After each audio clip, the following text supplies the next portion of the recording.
me escolheu, mas uma coisa eu sei, tudo que eu tenho Ele me deu.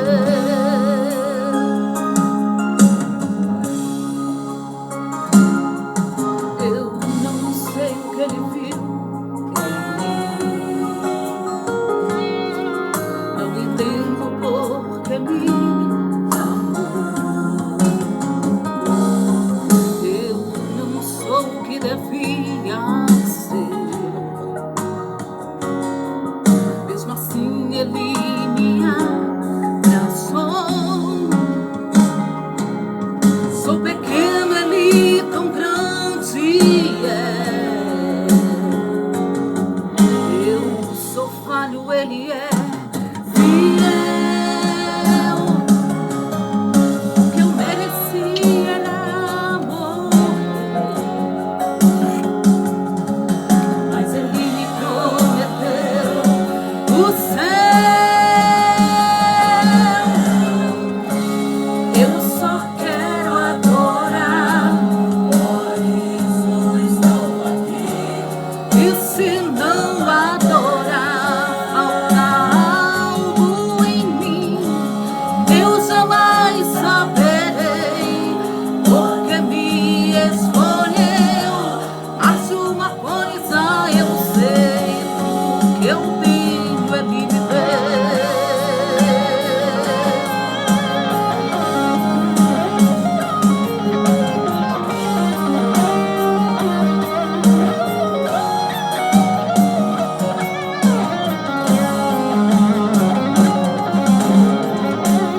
Eu só quero adorar, por isso estou aqui. E se não adorar, falta algo em mim. Eu jamais saberei porque me escolheu. Mas uma coisa eu sei, tudo que eu tenho Jesus me deu. Tudo que eu tenho Ele me deu. Tudo que eu tenho Ele me deu.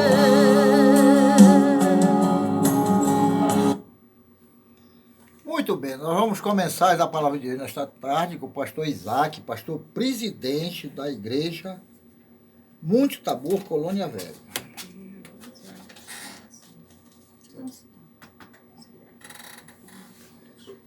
Pronto, meus irmãos, aqui estamos. E antes de eu pregar, Chegou a hora de ouvirmos a palavra de Deus. Momento da palavra. Momento da palavra.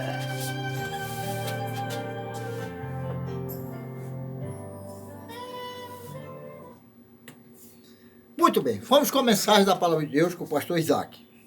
a paz do Senhor, meus irmãos, mais uma vez. Muito obrigado desde já pela sua audiência. E quero agradecer também ao meu pai e minha mãe, o Navozés, a Bruna, o Davi, que estava enfermo ontem, está se recuperando hoje, que Deus possa abençoar. Mas principalmente a minha esposa e a minha filha. Deus abençoe grandemente. E pensa uma mulher corajosa, irmãos. Saiu de perto da família dela depois de quase 30 anos, mais de 30 anos vivendo junto lá perto. E veio para cá para servir a obra do Senhor nosso Deus. E Deus tem abençoado e recompensado a gente por ter feito essa grande escolha de servir ao Senhor aqui no trevo de Abaetetuba. Deus abençoe o campo, que Deus tem feito coisas grandes através desta igreja, através de nós, naquele lugar. O povo do Itacuruçá, passei a minha infância lá, eu amo esse povo, o povo do Moju, que sempre tem recebido bem a gente. Quero mandar um abraço ao pastor Javan e todos os pastores da supervisão. Ontem tive uma reunião abençoada e tem projetos bons aí para esse ano, não durante a supervisão, vai ser uma bênção em nome de Jesus. O texto que Deus colocou no meu coração para esta tarde é Mateus capítulo 9, e o versículo 20 diz assim: eis que uma mulher que havia já 12 anos padecia de um fluxo de sangue, chegando por detrás dele, tocou a orla das suas vestes, porque dizia consigo: se eu tão somente tocar as suas vestes, ficarei sã. E Jesus, voltando-se e vendo-a, disse: tem ânimo, filha, a tua fé te salvou. Imediatamente a mulher ficou sã. Esse texto, ele nos leva a fazer algumas indagações que são feitas já há muito tempo. Uma das indagações que o pessoal faz é sobre a seguinte pergunta: de onde foi que surgiu o mal? De onde foi que surgiu a doença? Muita gente até chega a dizer, se Deus existe, por que existe a doença? Por que existe a morte? Por que existe o mal? E eu digo a vocês que Deus não tem culpa de existir a doença, nem Jesus de existir o mal. Toda doença, todo mal, ele provém de uma coisa chamada pecado, que ele surgiu através da insatisfação de Lúcifer e de Eva. De Lúcifer, na primeira vez, foi a primeira vez que aconteceu esse pecado, da insatisfação. De antemão, já quero logo dizer aos irmãos, cuidado com a insatisfação. Quem é insatisfeito, ele não tem paz, não tem alegria, não tem prazer de viver. Quem é insatisfeito, ele infelizmente nada satisfaz. Também é colocado como o pecado da ingratidão. Mas o pecado da ingratidão, na verdade, é o pecado da insatisfação. Se você não tem uma vida satisfeita, você deve procurar Jesus Cristo, porque Ele é o único capaz de dar para nós uma vida eterna, uma vida com paz, alegria e satisfação.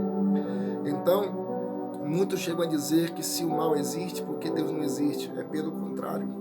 Na verdade, o mal ele existe porque o pecado entrou na humanidade. Se o pecado não tivesse entrado na humanidade, felizmente a gente não iria morrer, não teria doença. Mas, infelizmente, através do pecado, tudo isso entrou. Se você for ver a criação do universo, quando Cristo criou tudo e foi criar um homem, Ele criou o homem perfeito. Ele criou o homem sem nenhum pecado. Ele criou o homem para viver eternamente. O problema foi quando pecaram. Aí sim Deus colocou, a partir de hoje, então o homem não vai poder viver eternamente. No caso, no mundo físico. Não estou me referindo ao mundo espiritual primeiramente. No mundo físico, Jesus começou a determinar que o homem não viveria eternamente mais. Tanto que Ele retirou a árvore da vida para que ninguém pudesse comer e viver eternamente no pecado. Mas depois Ele enviou Jesus Cristo para nos trazer a salvação, para nos trazer a cura tanto física quanto espiritual. E aqui esse texto, ele nos leva a essas indagações todas. Eu já vou afirmando que Jesus ele não criou o mal a ninguém. Eu também preciso abrir um parêntese, porque não sou adepto à ideia de que todo mundo que está doente porque pecou, porque vive no pecado. Não, não é nada disso. Só estou dizendo que o pecado surgiu a partir do pecado original do homem ou até mesmo do inimigo, principalmente do pecado original do homem. Então, se hoje eu estou doente, não é porque eu pequei, mas porque alguém pecou. Lá no início, depois que Cristo criou a humanidade, a Eva, mas justamente, principalmente Adão, ele foi lá, pecou. E por causa do pecado de Adão, nós hoje sofremos as consequências desse pecado. Porém, se a gente for analisar, alguns chegam a dizer que isso é injusto. Deus, ele permitir que a gente sofra as consequências de Adão. E ouvindo algumas pessoas comentando, cheguei a observar um detalhe, que Deus ele não foi injusto de maneira alguma, Deus não foi mal com ninguém de maneira alguma. Porque a promessa era que morreria. E Deus não matou Adão. Deus não proibiu a humanidade de crescer. Deus não proibiu que eu existisse. Se Deus fosse ruim de fato, Ele teria matado Adão e eu não existiria, ninguém existiria na terra. Mas Ele, pela sua infinita misericórdia, seu grande amor, Ele permitiu que Adão permanecesse vivo e assim continuasse a criação do homem, permanecesse existindo até os dias de hoje. Mesmo diante de muitos que estão vivendo dissolutamente, Deus ainda permite que o ser humano exista. Mesmo diante de nossos pecados, Ele é fiel e justo para nos perdoar, desde que nós possamos recebê-lo como seu nosso único e suficiente Salvador. E esta mulher, por causa do pecado de Adão, ela sofria 12 anos de uma hemorragia que ela não conseguia vencer. Aparentemente, ela tinha umas posses e ela procurou soluções através dos médicos, mas nunca conseguiu soluções. E uma coisa, diga-se de passagem, é que os irmãos têm que compreender que o último lugar que as pessoas irão serão a igreja. O único lugar que as pessoas irão serão até Cristo. E nós temos que ter uma palavra de vida, uma palavra de vitória, uma palavra de graça, uma palavra de Deus, para aqueles que irão procurar a gente no momento de desespero, do última solução. Ela procurou todas as soluções que ela podia alcançar e não alcançou o que ela mais desejava, que era a saúde.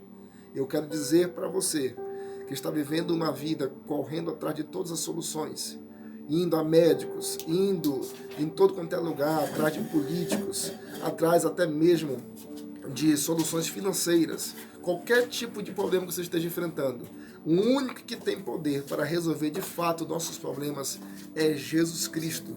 E é sobre ele que eu falo. Jesus de Nazaré, aquele que morreu na cruz do Calvário, aquele que nasceu de uma virgem de uma forma milagrosa, de uma forma extraordinária, como foi tida hoje na lição de Escola Bíblica Dominical da CPAD. Nós podemos dizer que Jesus Cristo, ele é a solução de todo problema. Então essa mulher, por ouvir falar de Jesus, foi até Jesus. Só que o que me chama a atenção dessa mulher é que ela queria o milagre. Ela não demonstra interesse de ter relacionamento com Cristo, de conversar com Cristo, de conhecer a Cristo. Diferente, por exemplo, de Jairo, que chegou: Jesus, eu quero que o Senhor vá na minha casa. Eu quero que você vá. Ele podia trazer a sua filha até Jesus, mas ele preferiu que Jesus fosse em sua casa, porque ele demonstra que não queria apenas o milagre da sua filha, mas ele queria que Cristo entrasse em sua casa. É esta a preocupação que eu tenho hoje como pastor. É que muitos, infelizmente, só querem o milagre. Eles não querem ter relacionamento com aquele que criou tudo, com aquele que fez tudo, que é dono de tudo. Eles só querem ter o milagre. E o milagre ele é importante nas nossas vidas, sim, mas não pode assumir e não pode ser mais importante do que Jesus Cristo. Não pode assumir o lugar de Cristo em nossas vidas, porque Cristo é o dono do milagre, é aquele que faz o milagre na sua vida. Mas nós devemos segui-lo, devemos sempre estar atento a esta questão, que Jesus deve ser mais importante de qualquer solução, de qualquer coisa nas nossas vidas. Porém, ele tem toda a solução para os nossos problemas. E esta mulher chega e vem pelas costas, tocando apenas na orla do vestido de Jesus. Se você for observar, quem tem essa atitude no mundo físico, na verdade é o inimigo. São os, podemos assim dizer, os marginais. Permita-me falar dessa forma. Hoje até é difícil de como se fala, mas sem querer ofender a ninguém, mas como se fossem os marginais que chegam escondidos pelas costas, no escuro, não querem ter relacionamento